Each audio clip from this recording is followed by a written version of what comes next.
message, sur ta prédication, sur ta conduite, sur les pas que tu vas faire, un pas aujourd'hui, et demain tu feras un autre pas.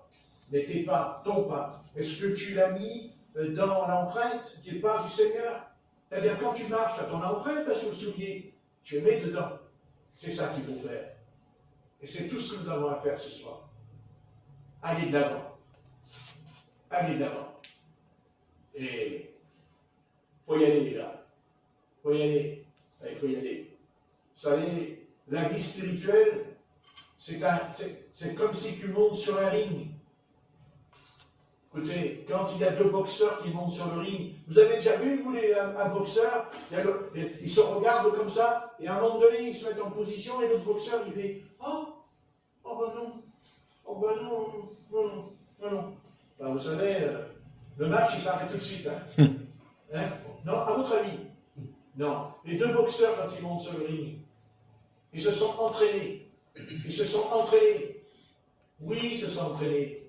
Oui, c'est ça. Bah oui, ils se sont pas entraînés. Bah non. Non, ils montent sur le ring, là, ça pète, là. Le gars, tu sais, c'est pas entraîné, tu vois, ça vient tout seul, tu vois. Quand ils sont musclés, là. Ah oui, ils ont prié, mais d'un seul coup, les muscles, ils sont venus sur le ring, tu vois. Non, ils se sont entraînés. Entraînés. Eh bien, nous, on s'entraîne plus. On n'a plus envie de s'entraîner, nous. Je parle la Bible, la prière, la consécration, et puis peut-être même peut-être jeûner. Comme ça, on sera moins gros, on sera moins gras pour prier. Parce que quand on est trop gras, on n'a pas trop envie de prier non plus. Quand on a trop de graisse, on est pâteux, on est lourd, on est trop léger. Remarquez entre nous. À votre avis, quand un avion est trop chargé, il décolle? Non, il ne décolle pas. Il faut vider. Et le bateau, quand il coule, qu'est-ce qu'il faut faire? Il coule. Il faut jeter par-dessus bord. À votre avis, non?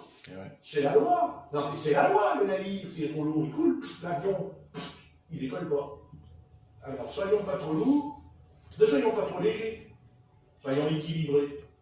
Et bien se mettre au fond de soi-même que Satan, il existe. Il n'y a pas que Dieu qui existe dans l'univers, il y a Satan qui existe.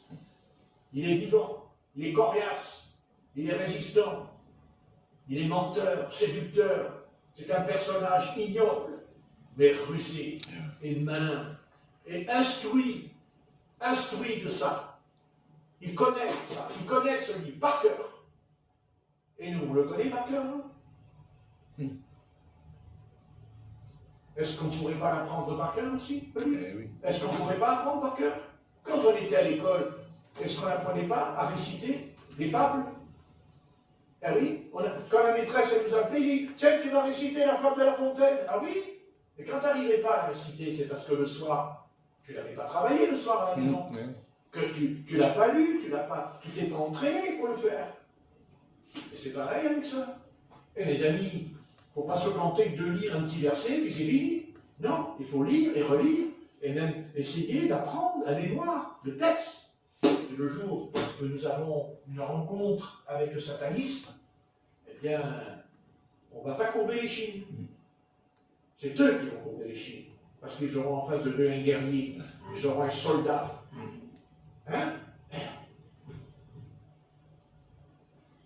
Quand l'Éternel il dit à David, quand David est tombé dans le péché, qu'est-ce que lui dit l'Éternel au travers de Nathan, le prophète?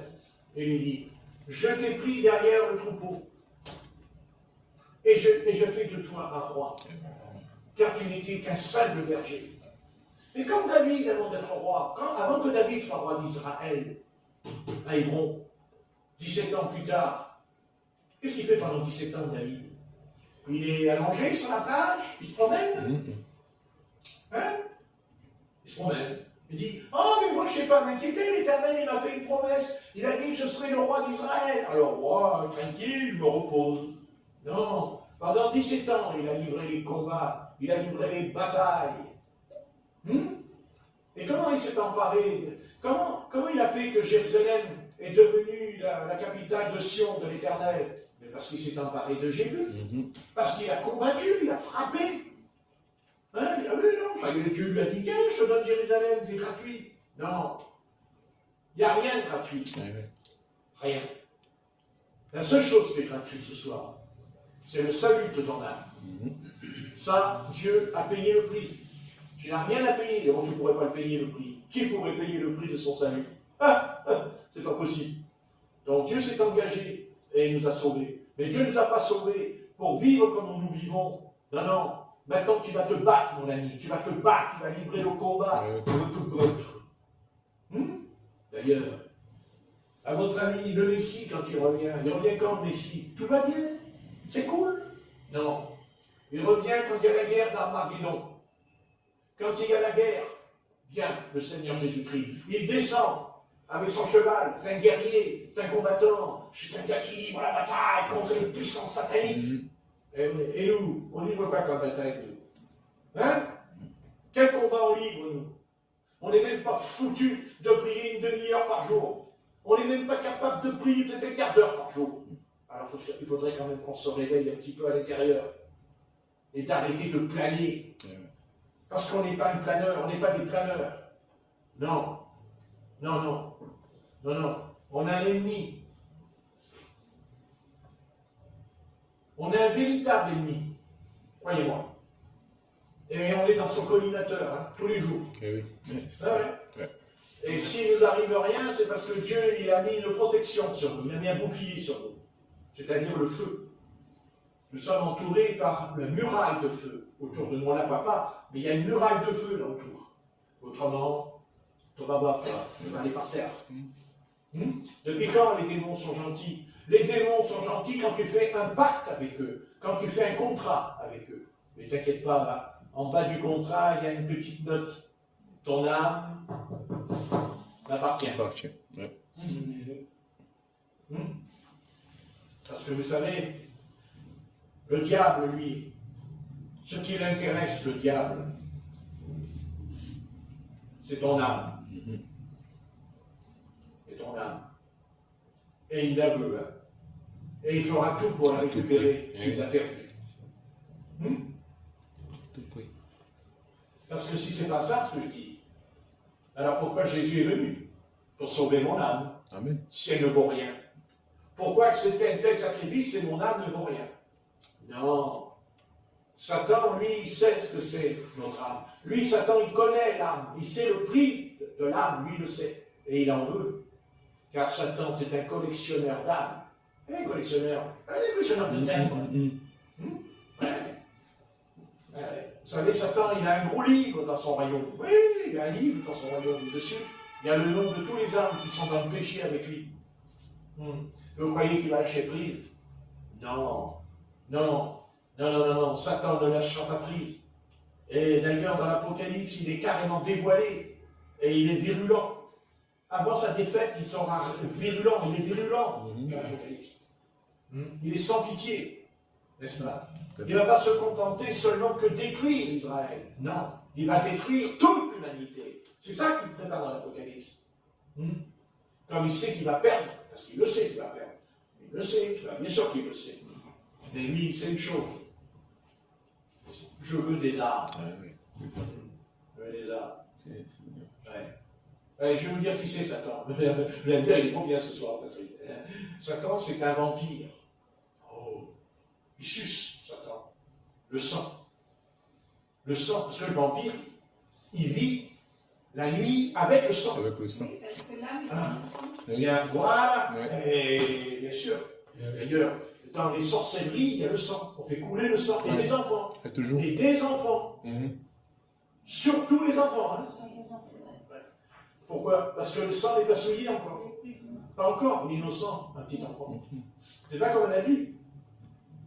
Dans la sorcellerie, on n'est pas intéressé par le sang d'un adulte.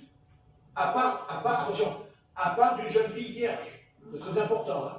Dans la sorcellerie, c'est très important une jeune fille qui est vierge. Au sacrifice. Il ne sacrifie pas une jeune... Non. Vierge, le sacrifice. Le sang. Le sang.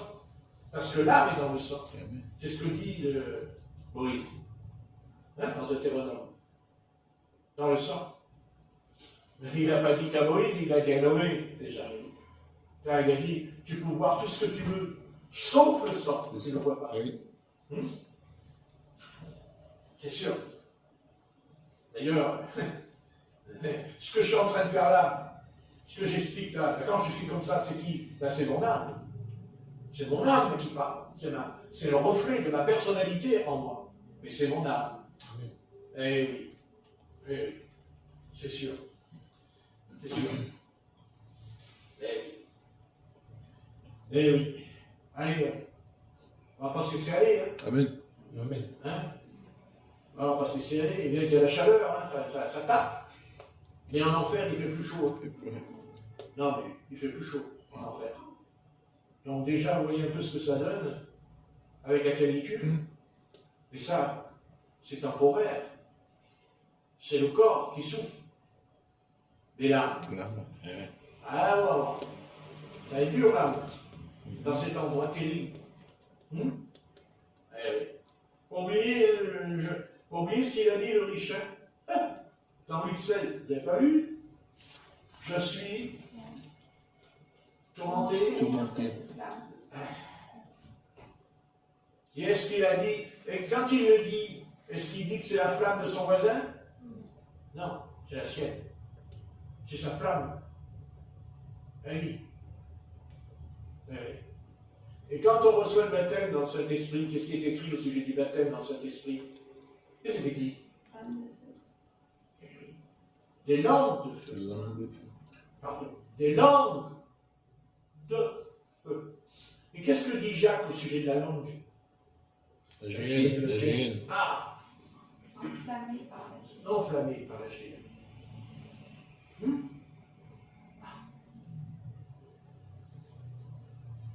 Alors, tâchons d'être spirituels. Et tâchons avec l'âge, parce que l'âge c'est important. C'est sûr. Vous savez, l'âge c'est important. C'est important, l'âge d'un homme. C'est très important pour Dieu. Dieu ne prend pas... D'ailleurs, l'apôtre Paul a dit, je ne permets pas aux jeunes d'enseigner, de peur qu'ils tombent dans l'orgueil. Il dit, je ne permets pas à un jeune d'enseigner, dit l'apôtre Paul, à l'église d'Achaïa, de peur qu'il tombe dans les pièges du diable, quand il est jeune. Donc il faut un certain âge, c'est sûr. Vous savez, Moïse, il rentre dans le ministère à 80 ans, mais par rapport à sa tâche, par rapport à l'œuvre qu'il avait à accomplir, il aurait pu l'appeler à 40 ans, Dieu, mais il l'a appelé à 80. David, 17 ans plus tard. 17 ans plus tard. Eh oui. Parce que quand Samuel le roi, ça y est, il est roi, il est le roi de Manhattan, vous savez? Oui. Il reçoit l'onction, puis après il dit, ah, mais moi je suis le roi d'Israël. Ah ouais? Ben, le roi d'Israël, avant d'être roi, tu vas affronter Goliath. Ah? Ah bon? Ah ouais. Ah ben non. Le Seigneur, il m'a dit, je suis le roi d'Israël. Ah ben non. Ah ben non, genre d'Israël. Je vais avoir 3000 concubines, je vais avoir de l'or, je vais avoir de l'argent. Ah. Ben oui. Je suis tellement le roi d'Israël que je veux même prendre la femme de mon voisin, Bathsheba. J'ai le droit, je crois, j'ai le pouvoir. Et Dieu lui dit non. C'est pas comme ça que ça se passe. Ouais. D'abord, tu vas vivre pendant 17 ans. Et tu vas vivre comment? Tu vas t'allonger sur l'herbe, tu vas pique-niquer, tout va aller bien. Le Seigneur t'a dit, tu seras roi d'Israël. Ah ouais? Ah bon? À votre avis, pendant 17 ans, qu'est-ce qu'il fait David dans sa vie pendant 17 ans? Il ne fait que de s'enfuir. Vous n'avez pas vu? Vous n'avez pas vu qu'il s'enfuit sans cesse? Vous n'avez pas vu qu'il se cache? J'ai même caché dans une caverne. Puis à ce coup, il y a le roi Saül qui arrive dans la caverne pour faire pipi, ce qu'il a besoin. Et pipi. Les soldats de David disent, vas-y. Ils lui ont dit, regarde l'Éternel t'a livré entre tes mains. Et David dit non. Et pourquoi? Non. Non, parce que c'est le rôle de l'Éternel. Et surtout pourquoi? Parce que je ne suis pas prêt. Parce que je ne suis pas prêt. Je ne suis suis pas prêt. Je ne suis pas prêt. Il va falloir que j'apprenne. Qu'est-ce qu'il fait David quand il est loin? Quand il va terrasser Goliath, qu'est-ce qu'il fait David après? Il rentre dans le service. Avec qui? Avec Saül, il le prend. C'est pas lui qui prend David, le jeune homme. Et qu'est-ce qu'il fait David? Il dit qu'il écrasait les Philistins, que même Saül, il va être jaloux à un moment donné. Hein? Quand ils ont crié 1000 et 10 000. Ah oui. Il ne manque plus qu'à royauté. Ma gauche, Hein? C'est ça qu'il a dit David. Mais lui, il ne manque plus qu'à royauté. Ouais, bien sûr. Non, Saül, pardon. Il a dit il ne manque plus qu'à royauté. Ça continue. Non, mon père, il a bien prophétisé, Saül. Mais il n'y a pas besoin de Saül pour prophétiser, c'est l'Éternel qui avait prophétisé déjà l'annonce au travers de Samuel. D'accord? Mais ce que je veux expliquer, c'est que David n'est pas roi du jour au lendemain. C'est pas parce que Dieu lui a fait une promesse que ça y est, c'est fait. Non. Non, pendant 17 années, il sera poursuivi. Poursuivi pour qu'il meure. Pour qu'il meure, le tuer. Vous savez ce que c'est, vous, quelqu'un qui vous recherche pour vous tuer? Qui a décidé de vous tuer? Ouais. Eh oui. Mais quand Saül meurt, non pas par la main de David, non, mais il meurt. Et Dieu lui dit maintenant, ton heure est venue. Les anciens sont venus le chercher, ils l'ont oint à Hébron. Les anciens sont venus vers David. Ils lui ont dit, tu es eau de nos os. Ils lui ont dit, tu es os de nos os. Ils lui ont dit, les anciens. Et David est roi d'Israël. Et quand il est roi d'Israël, qu'est-ce qu'il fait David? Il s'assoit sur un trône, il s'assoit dans un fauteuil, et puis il ne fait plus rien. Ben non. Parce que David, quand il est roi, il est toujours un guerrier redoutable. Il partira sur le champ de bataille combattre l'armée des Philistins. Mais c'est sûr qu'un jour, eh bien, ce fameux guerrier, ce redoutable guerrier, eh bien, un jour, il va se faire démolir la figure. Parce que la Bible dit que les Philistins l'ont entouré et ils voulaient le tuer. Et David a crié. Et les anciens d'Israël lui ont dit, tu es la lampe d'Israël, et tu ne sortiras plus. Et Dieu lui a dit, tu sais pourquoi tu as été vaincu. Tu sais pourquoi tu as été terrassé, tu as failli mourir sur le champ de bataille. Tu sais pourquoi. Et David le savait. Pourquoi David ne savait pas? Il le savait. Il savait quoi? Que l'Éternel lui a dit que quand tu as fait ça, tu as fait blasphémer mes ennemis, les ténèbres dans le ciel, vous direz. Ah ouais. Ça veut dire que les ténèbres que David a fait blasphémer devant l'Éternel, les ténèbres, ils ont blasphémé devant l'Éternel à cause du péché de David. Et oui, mais Dieu s'est fait insulter par les ténèbres. Oui, c'est ça.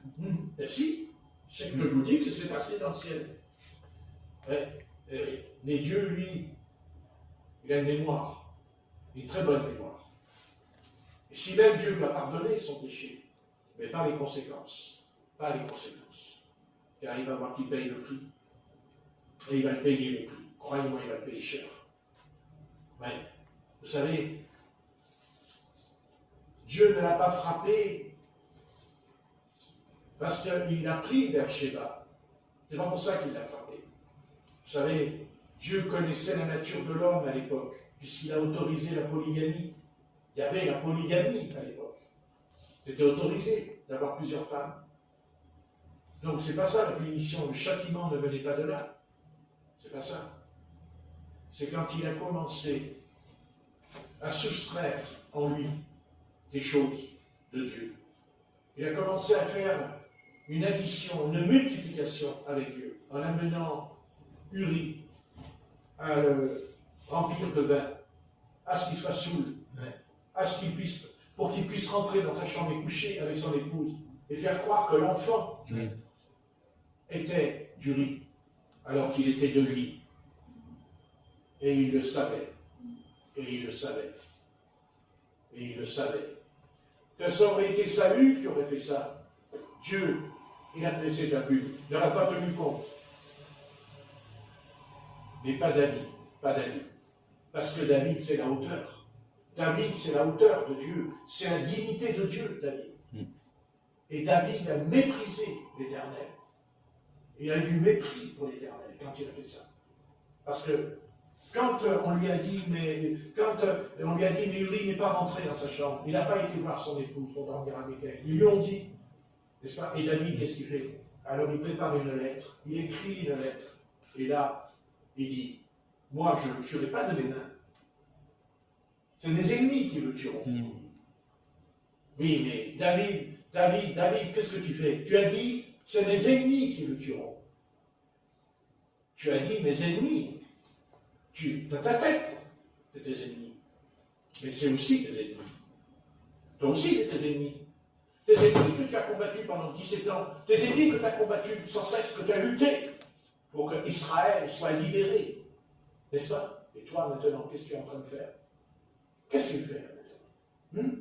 Il serait peut-être temps d'avouer ton péché. Pas seulement à l'Éternel, mais de l'avouer à Uri. De lui dire, viens ici, viens. Et voilà ce que j'ai fait, Uri. Peux-tu me pardonner? Peux-tu me pardonner? Et Uri lui aurait pardonné. Bien sûr qu'il lui aurait pardonné. Vous savez, qui ne pouvait pas aimer David? Qui ne pouvait pas avoir de David quelque chose en lui, en le voyant ou en parlant, même au niveau spirituel? Les psaumes, les écrits de lui. Car David, ce n'est pas seulement un guerrier, c'est un homme qui écrit, c'est un homme qui joue de la musique. C'est un poète, David, c'est un homme énorme, David. Mais ce n'est pas seulement un homme qui a fait couler le sang. Bien que l'Éternel lui a dit, tu as fait couler beaucoup de sang. Car ce n'est pas toi qui construiras le temple. C'est ton fils, Salomon. Mais d'où vient Salomon? Ah. Hein? Voyez, il n'y a que l'Éternel qui est bon. Il n'y a que l'Éternel qui est bon.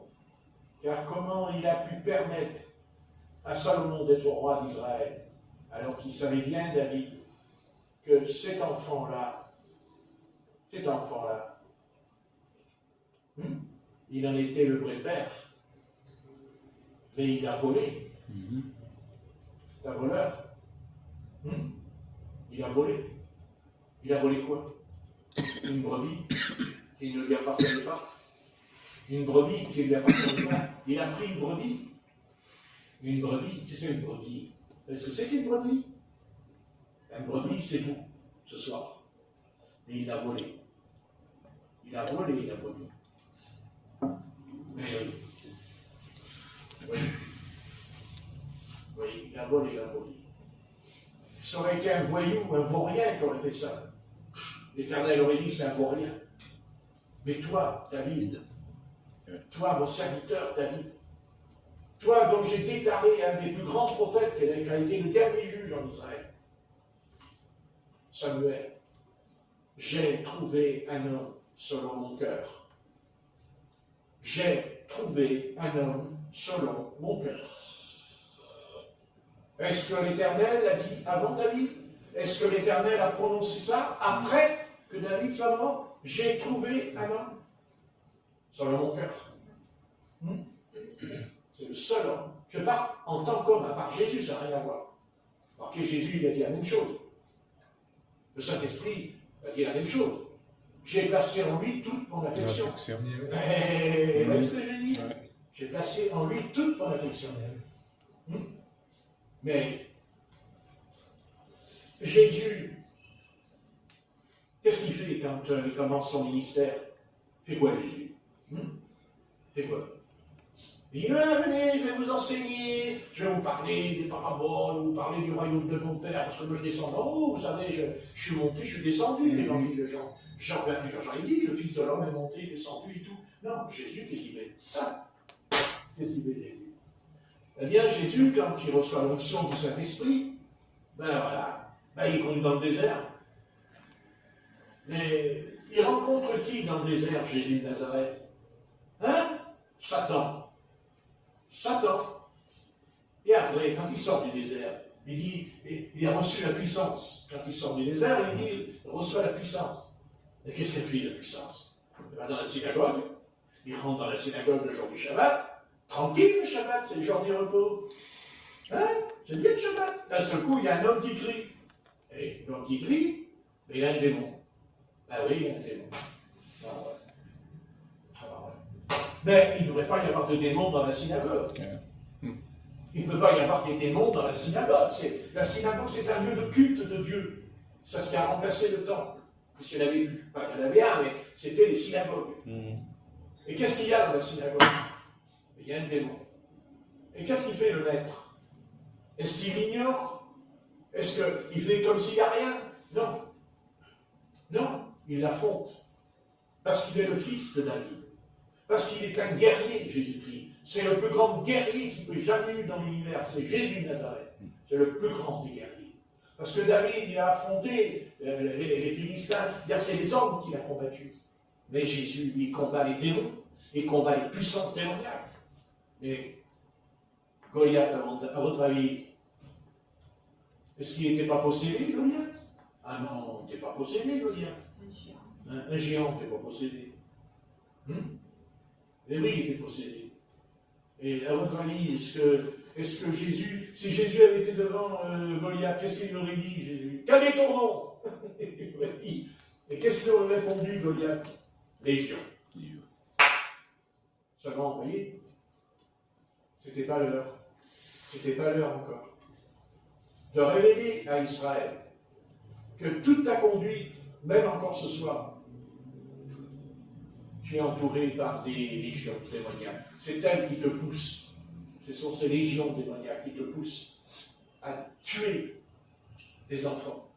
À tuer. Je ne parle pas qu'Israël ne peut pas se défendre contre les terroristes. Non, ça c'est normal. Ça c'est juste, moi aussi je me défendrai. Mais est-ce que j'irai tuer les petits-enfants? Est-ce que je vais tuer les petits-enfants de 3-4 ans qui sont dans les ruines, qui marchent, qui ont perdu leur père et leur mère? C'est-à-dire, oui, mais je suis palestinien. Ah oui, je suis quoi, moi? Je vais dire, moi, je suis français, moi. Ah bon? Ah bon? Mais quelle différence il y a entre un français et un palestinien? Pourquoi? Le sang qui coule dans les artères, non? Parce qu'un palestinien, un petit garçon palestinien, il est venu au monde sans papa, sans maman. Il n'a pas de grand-père, il n'a pas de grand-mère. C'est quoi? C'est quoi? C'est quoi? C'est un être humain comme nous, petit garçon. Petit garçon, quand il y a le petit garçon, quand il voit la maman sous les ruines avec les pierres sur la figure, et lui c'est un petit garçon de 5 ans qui pleure par terre, à genoux, fait quoi?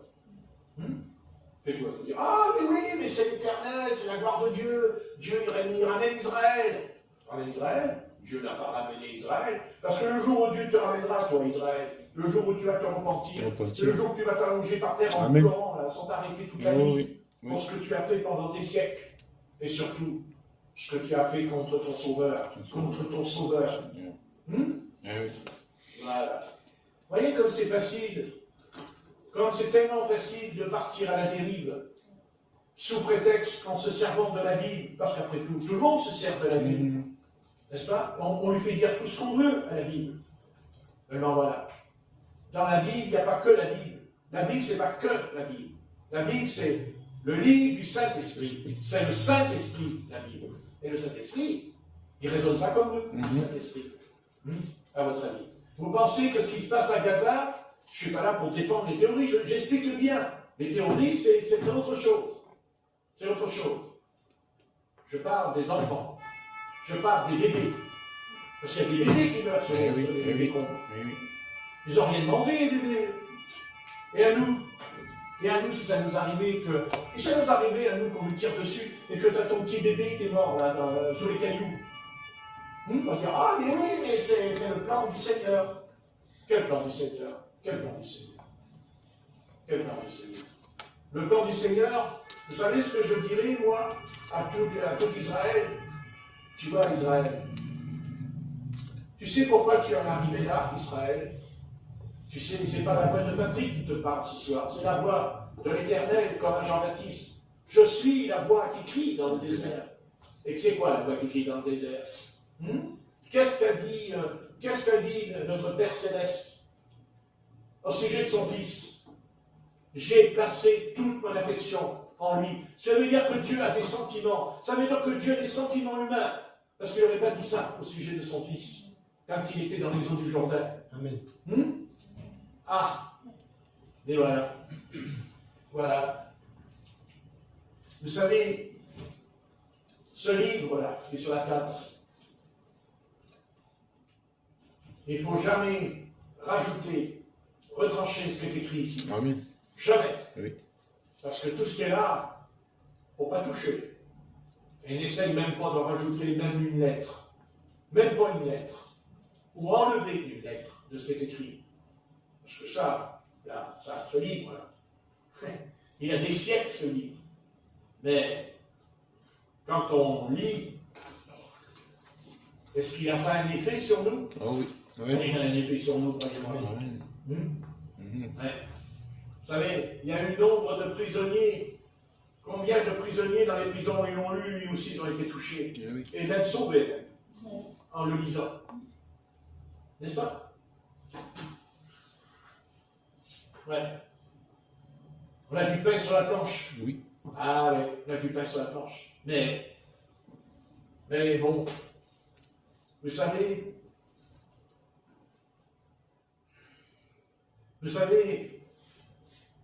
la chose qui va triompher en nous, ce qui va permettre la victoire en nous,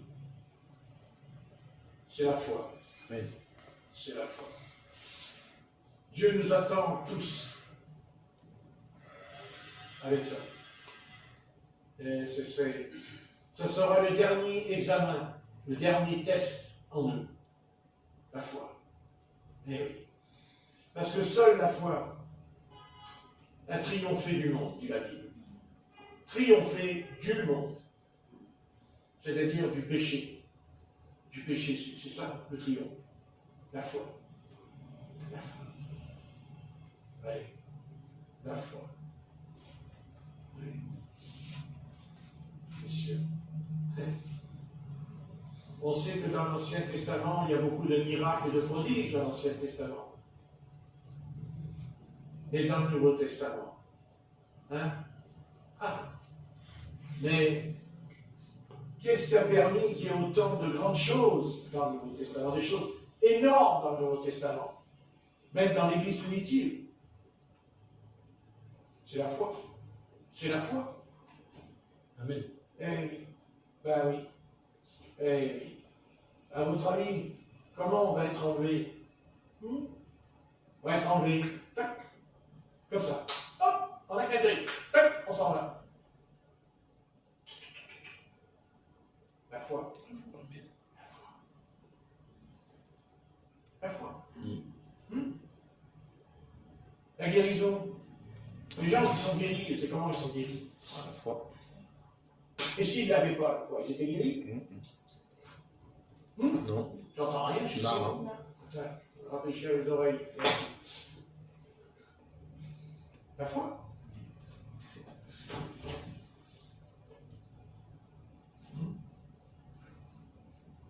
Peut-être. Ça, c'est une bonne question qu'on peut poser, je parle à ceux qui ont des enfants. C'est ça qu'il peut dire peut-être aux enfants. Pas lui dire mon enfant. Lui dire jeune homme, jeune fille. Où est ta foi? Où est ta foi? On va dire, mais j'ai la foi. Oui, mais la foi, elle porte du fruit, la foi. Ah oui. Parce que la foi, c'est un arbre. Et à quoi sert un arbre qui n'a pas de fruit?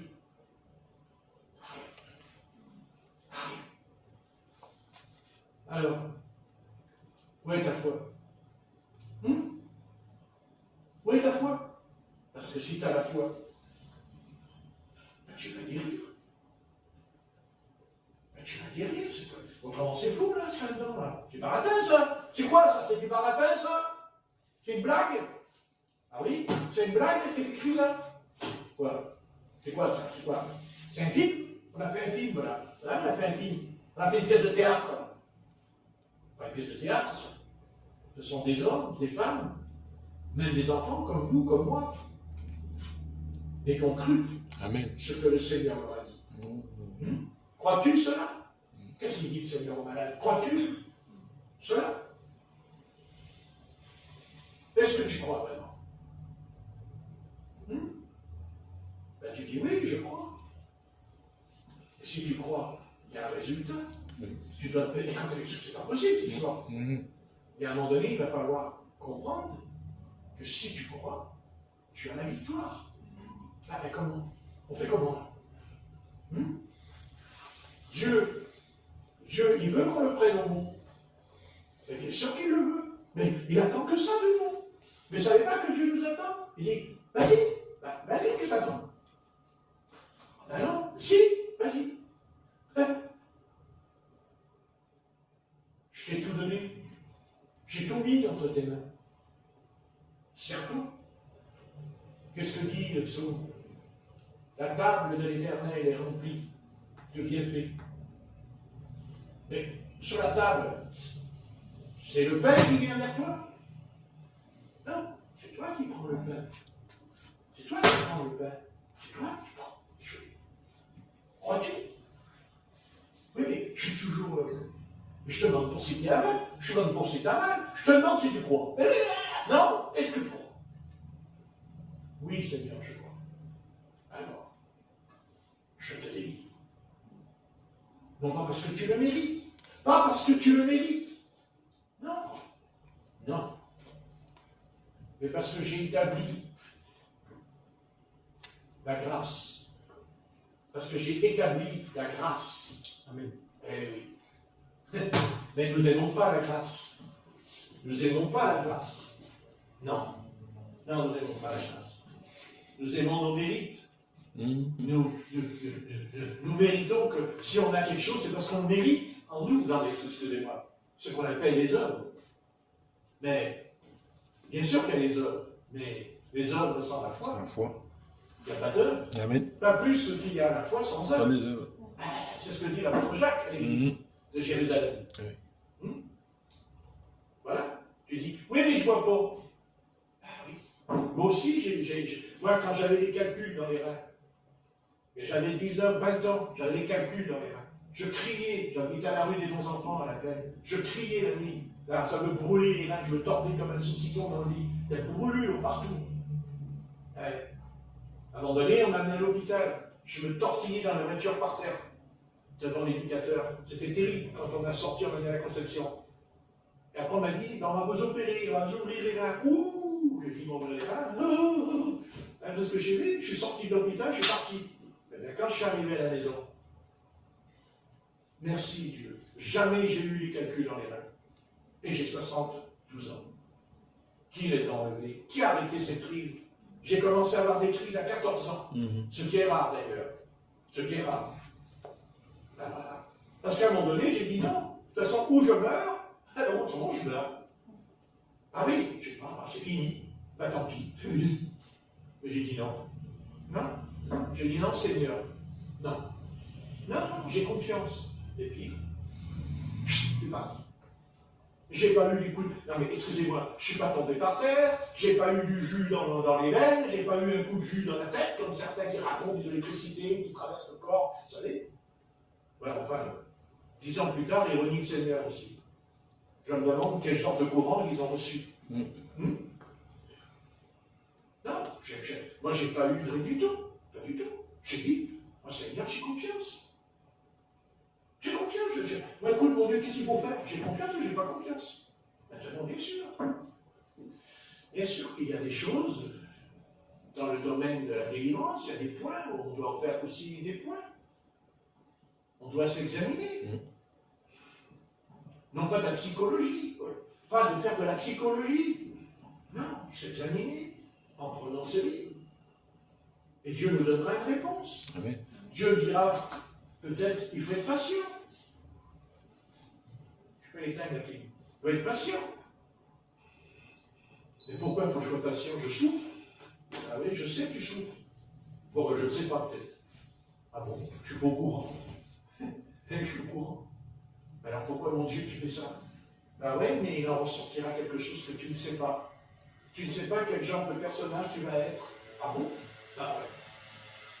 Mais je suis bien quand même. Ah non. Ah non. Tu es bien à tes yeux. Mais pas au mien. Ah bon? Ah ouais. Ah ouais, alors. Ah ouais. Moi, je ne suis pas un homme qui prêche la foi en disant, voilà, t'as la foi, t'as guéri. Non. Non, je prêche que la foi triomphe. Amen. Mais des fois, la foi, elle nous est mise à l'épreuve. La foi, des fois, elle nous teste. Pourquoi? Et parce que la Bible dit que la foi est plus grande que l'or. Que l'or. Mais l'or, il a la valeur parce qu'il a été épuré. Épuré. Amen. Parce qu'il a été au feu. Oui. L'or, il va au feu. Mais il ne disparaît pas. Il existe toujours. Quand vous mettez un morceau de bois dans le feu, il n'y a plus rien. Quand vous mettez de la paille, il n'y a plus rien. Mais pas l'or. Pas l'or. Il fond. Et après, quand il a fondu, qu'est-ce que fait l'Éternel? Ben, il en fait un vase. Mais pas un vase comme il était avant de fondre. Eh non. Eh non. Un autre vase. C'est-à-dire soumis. Non pas soumis par ma volonté, mais parce que j'ai fondu dans le feu. Et que le feu a dit, maintenant, tu seras un autre vase. Mais tu vas aller dans le feu. Ah non, je ne vais pas aller dans le feu, moi. J'ai mal, c'est terrible. Je sais que c'est terrible. Je suis au courant. Mais ce que tu ne sais pas, tu vois, eh oui, un jour nous irons là-haut, oh nous irons, et le Seigneur nous montrera notre vie. Et le Seigneur nous montrera en disant, ben tu vois, quand tu as eu ça, tu ne comprenais pas. Mais ce que j'ai fait avec toi, oui, mais tu es toujours avec moi. Tu es toujours avec moi. Et qui te dit que tout, que sais-tu de toi-même? Que dis-tu pas? Que tu ne sais pas ce que tu ferais. Mais je crois que je ne ferais rien, moi. Tu ne sais rien du tout. Je ne sais rien de qui je suis. Enfin, je sais qui je suis. Je m'appelle Patrick. Mais, Patrick, mais Dieu lui dit non, je veux un autre Patrick. Je ne veux pas le même Patrick. Ah oui, Seigneur, je vais changer. Tu vas voir, demain matin, je vais me lever à 4 h du matin, je vais me mettre en prière. Tu vas voir, je vais prier jusqu'à 9 h, 4 heures de prière par jour. Oh, je vais avoir un grand ministère. Oui, ça c'est vrai. Ah oui, c'est pas faux. Mais tu vas le faire quoi? 2-3 jours? Ah, tu crois, Seigneur, que je vais le faire que 2-3 jours? Oh oui. Ah oui. Ah bon? Ah oui. Tu n'as pas fondu encore. Ah bon? Ah non. Mais je vais te faire fondre. Alors, tac, tac, tac, tac, tac, parce que tout ce qui nous arrive ce soir, tout ce qui nous arrive dans la vie, c'est pas le fruit du hasard. Amen. C'est la prédestination. C'est parce que tu es prédestiné. Eh oui. Et la prédestination, ben, c'est qu'il y a des choses qui nous arrivent. Tiens, hein, pourquoi j'ai été sur la table d'opération? Pourquoi je me suis fait ouvrir la poitrine? Ah oui, tu t'es ouvert la poitrine. Je sais. Mais il en ressortira quelque chose. Amen. Oui. Il en ressortira quelque chose. C'est certain. Mais oui. Pas tout de suite, pas tout de suite, parce que nous on est pressés, hein, on voudrait tout de suite. Allez, Seigneur te dit, te guéris, je t'écris, te guéris. 3 ans plus tard, tu es toujours pas guéri. Oh, ben, c'est pas normal. C'est arrivé. Alors, qu'est-ce qu'il faut faire? Alors, moi, je vais vous dire ce qu'il faut faire. Eh bien, c'est ça qu'il faut faire, et on ne le fait pas. Eh bien, oui. Ben oui, il faut le faire. Ah oui, ben, à un moment donné, il faut faire ça. Voilà. Et dire, Seigneur, c'est dur. Je comprends pas tout. Mais pourquoi tu fais passer par là? Et à un moment donné, eh bien, qu'est-ce qu'on fait? Eh bien, à un moment donné, donc je vous et puis après, plus tard, tu fais ça. Et après, tu fais ça. Mais tu ne fais pas parce que tu ne fais pas parce qu'on te l'a dit, tu ne fais pas parce que c'est écrit. Parce que ce sont les circonstances et les choses en toi qui vont t'amener là. Qui vont t'amener là. Pas seulement à l'extérieur.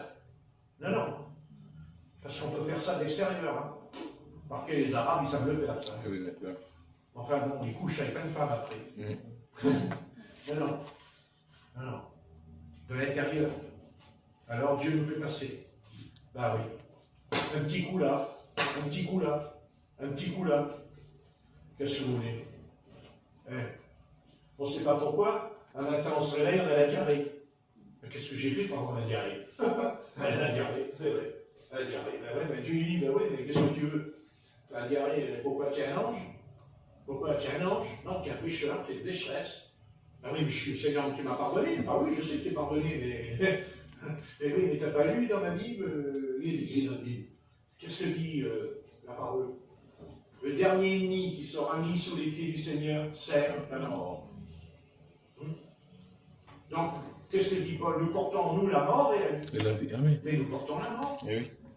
C'est pour ça qu'on est malade.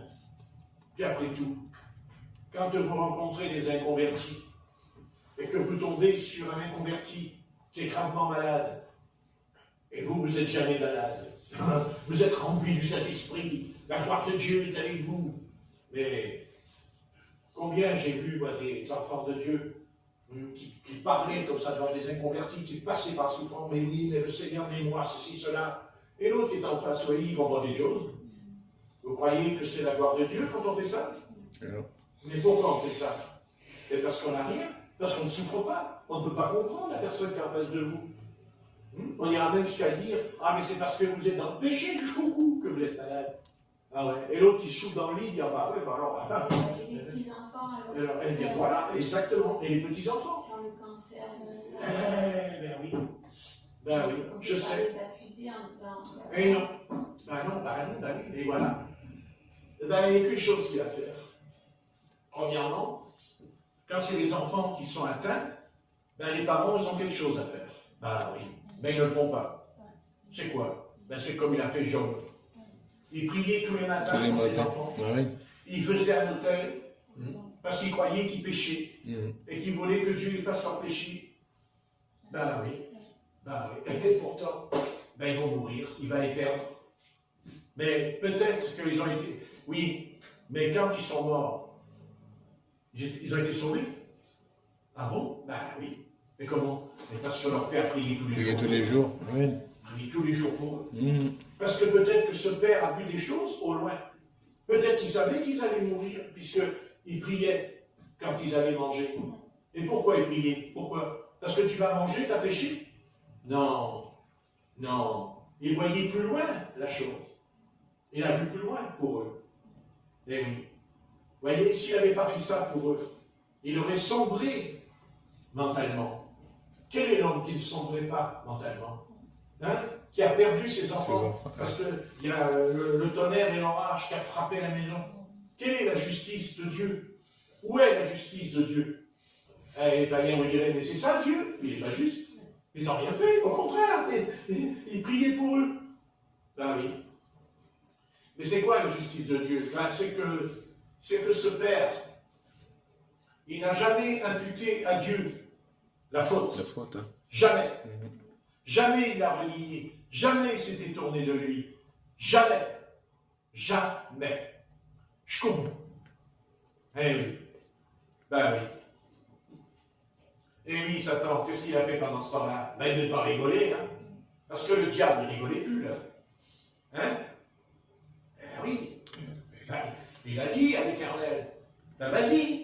Envoie-lui le machin, on verra bien s'il ne te réunit pas. On verra bien s'il ne te réunit pas. C'est normal, tu lui as donné des bœufs, des ânes, des chameaux. Tu as tout donné. Alors, écoute. Ah bon, ok, très bien. Eh bien, écoute, je vais reprendre ce que je vais le reprendre. Dieu a repris. C'est Dieu, c'est pas Satan qui lui a donné les bœufs, c'est Dieu qui lui a donné les ânes. Oui. Et c'est pour ça que Satan il était en colère. Parce que c'est pas lui. C'est Dieu. Eh oui, ah bah oui. Et si c'est Dieu, c'est que Job n'appartenait pas à ce Satan. Ouais. Eh non, il n'appartenait pas à Satan. Et Satan, lui, il n'est pas content. Il dit, ah non, non. Et puis il m'ennuie, Job. Ah, il m'ennuie. Ah oui. Et il dit que c'était un des fils de l'Orient, énorme, la sagesse. Il dit qu'il se tenait aux portes. Il enseignait aux jeunes. C'est marqué, il a fait le jeune homme. Et hop. Et oui. Ben oui. Mais la foi, c'est pas magique, la foi. Parce qu'il avait la foi. Mais pas comme nous le pensons. Pas comme nous le pensons. Tous les malades qui ont été guéris dans l'Évangile ont été éprouvés toute leur vie. Ça, on l'oublie quand on lit. Ah oui, quand Bartimée dit « je suis aveugle », on dit « ah, il est aveugle, ah, Jésus l'a guéri ». Ben oui, tu as mon œil, il pourrait lui poser la question « qu'est-ce que c'est d'être aveugle ?» Donc il a traversé un chemin, Bartimée. Il a eu un chemin. Et maintenant je réponds, et qui vous dit qu'il aurait accepté Jésus s'il n'avait pas été aveugle? Amen. Ah, Oui. voilà la sagesse divine. Vous voyez la sagesse de Dieu? Elle est là. Dieu a permis qu'il soit dans cet état. Mais pourquoi? Mais parce qu'il va dire, Seigneur, Seigneur, guéris-moi. Guéris-moi. Il n'y a personne qui peut me guérir. Il n'y a personne, et que toi. Maintenant, on peut être guéri par la médecine. Mais quand on est soigné par les médecins, quand on est soigné par les docteurs, bon, ok, on est guéri. Mais, qu'est-ce qu'il en ressort de nous? Rien. Mais quand c'est Christ qui nous guérit par la foi, là, il en ressort quelque chose. Amen. C'est quoi qui ressort?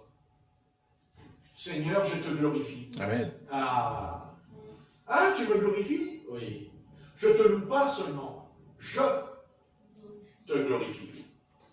Au sein de la souffrance, au sein de mon état. Et c'est quoi la victoire? Quelle est cette victoire? C'est d'accepter notre sort sur la terre, de l'accepter. C'est ça le plus dur, c'est d'accepter notre sort. C'est d'accepter. Amen. Et nous n'acceptons pas. Parce que ce n'est pas dans notre nature d'accepter justement ce qui nous défait, ce qui nous démolit. Mais ce qui démolit reconstruit ailleurs, en nous. Et peut-être 20 ans, 30 ans, 40 ans plus tard, eh bien, nous serons amenés à parler, à dire des choses, à raisonner, que jamais on n'aurait dit il y a 20 ans en arrière. Que, il y a 30 ans en arrière, on défendait des causes avec ça. Puis un jour, on s'est dit, là, je me suis trompé, je me suis planté. On se plante même entre regardez, on voit un frère, on voit une sœur, ça ne va pas. C'est-à-dire, ouais. Et 20 ans plus tard, on a changé d'avis. Donc on ne regarde plus les choses pareilles avec la personne. Ah ouais. Pourquoi? Ouais. On dit, ah mais c'est parce que le Seigneur l'a transformé. Non, c'est parce que moi je l'ai transformé que tu vois les choses différemment. Ah bon? Eh bien oui. Ah moi je pensais que c'était la personne qui fait que je sois... Non, c'est toi qui as changé. Oh, ouais. Rappelle-toi il y a 30 ans en arrière quand tu parlais, quand tu prêchais. Ouais. Et un jour, tu lui dis, ah, allez, allez. Dis-toi, les jours, ça t'arrive sur la tête. Ah, il marche comme ça, tu n'en peux plus, tu vois. Et toi, tu l'as dit, allez, les chrétiens, faut y aller, ça va. Toi, tu as fait un jour, tu vois. Ça dure pas 4 ans, des fois, tu vois. Et après, tu ramollis, tu vois. Seulement, quand tu es ramolli, après, quand tu prêches plus les ramollis. Tu commences plus à dire, ouais, ceci, cela, la Bible et tout, tu vois, je ne sais plus rien de la Bible. Ouais, selon les gens qui t'écoutent, ils disent, tiens, curieux. C'est bizarre. Oh, purée, dis donc. Il est plus excité, dis donc. Mais alors, mais ça me fait du bien quand il parle. Oh, je me sens bien. C'est incroyable. Mais c'est toujours le même homme qui est là. Amen. C'est toujours, je veux dire, c'est toujours le même frère, la même sœur qui est devant vous. Mais c'est pas vrai. Non. Toi, tu crois que c'est le frère qui a changé qui est devant toi. Non, c'est toi qui as changé. C'est toi qui as une autre chose en toi qui a changé. Parce que ta perception n'est pas la même. Et toi, tu pensais qu'en la voyant, c'est ce que dit l'Éternel à Samuel. C'est ce qu'il dit à Samuel. Quand il voit Eliab, il dit, c'est lui le roi du Seigneur. Et Dieu lui dit non. Ah si, il est grand, il est beau, Non, mais ça, c'est toi qui vois qu'il est beau, qu'il est grand. Amen. Mais ce n'est pas lui. D'ailleurs, ce n'était pas lui. Voilà, ça représente que Dieu ne s'est pas trompé avec Eliab. Oui. Puisque quand David amène ce que son père lui a donné, qui devait donner sur le champ de bataille, et qu'est-ce qu'ils font ses frères quand ils le voient? Ils le persécutent. Ils lui ont dit, qu'est-ce que tu viens faire ici? On sait qui tu es, on te connaît, hein, et repars. Et David dit, mais qu'est-ce que je vous ai fait, moi? Il n'y avait pas Eliab dedans? Pourquoi? Ses frères, il n'y avait pas Eliab? Eliab, c'est son frère. Oui. Un frère aîné. Et voilà. Mais Dieu, il dit à David, mais David, qu'est-ce qu'il fait? Il reste calme. Il dit, pourquoi? Mais parce que dans la nuit, le Seigneur, il vient donner une vision. Ah bon? Ah, c'est sûr. Ah oui. Vous voyez que David a rencontré Goliath par hasard? Non. Dieu a dit à David qu'il allait rencontrer Goliath. David, il sait que c'est Dieu. Il savait que c'était Dieu. Parce qu'il lui a dit, de toute façon, avec ton histoire, là, moi, je te dis que les corbeaux, ils vont te bouffer. Tu vois? Les corbeaux. Mais comment il savait que les corbeaux, ils allaient bouffer Goliath? Comment il savait? Pourquoi il savait David sur son bataille quand il parle à Goliath? Il ne le savait pas, peut-être c'est le hasard. Non. Dieu lui a donné peut-être un son ou une vision. David, il savait quand il est venu. Il le savait. C'est pour ça qu'il est... Voilà. Et qu'est-ce qu'il fait, David? Est-ce qu'il va se disputer avec ses frères? Yep. Est-ce qu'il va essayer de... Non, David, il dit, écoutez, d'abord il s'en va, il va vers la tente de Saül, quand il entend Goliath insulter l'armée d'Israël, il dit, qu'est-ce que c'est? Hein? Non, mais ça va pas, non? Il va vers Saül, il lui dit, tu vas voir, il faut que tu descendes me boucher. Et Saül, il est trop jeune. Il est trop jeune. Il t'occupe pas, lui. Quand j'étais dans la forêt, il y avait un lion qui venait, me prenait la brebis, j'attaquais le lion. Hein? Après, il dit à Saül, mais un ours! Oh là, on va se lever. Non, c'est un lion. Qu'est-ce que c'est que ce garçon? Il n'avait que 17 ans. 17 ans.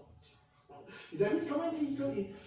Vous savez, Saül, il a dû quand même se dire, soit j'ai affaire à un rigolo, non mais j'ai affaire à un rigolo, j'ai affaire à un pantin, j'ai affaire à une espèce de malade, il court derrière le lion, il court derrière l'ours.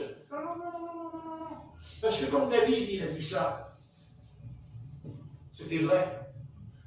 Pas parce qu'il l'a dit, mais parce que quand il a dit son personnage, sa structure en lui devant Saül le roi, j'ai dit, oula, et vous savez, quand on est ce qu'on est parce qu'on peut paraître, mais ne pas être. Eh oui. Yeah. Ah oui.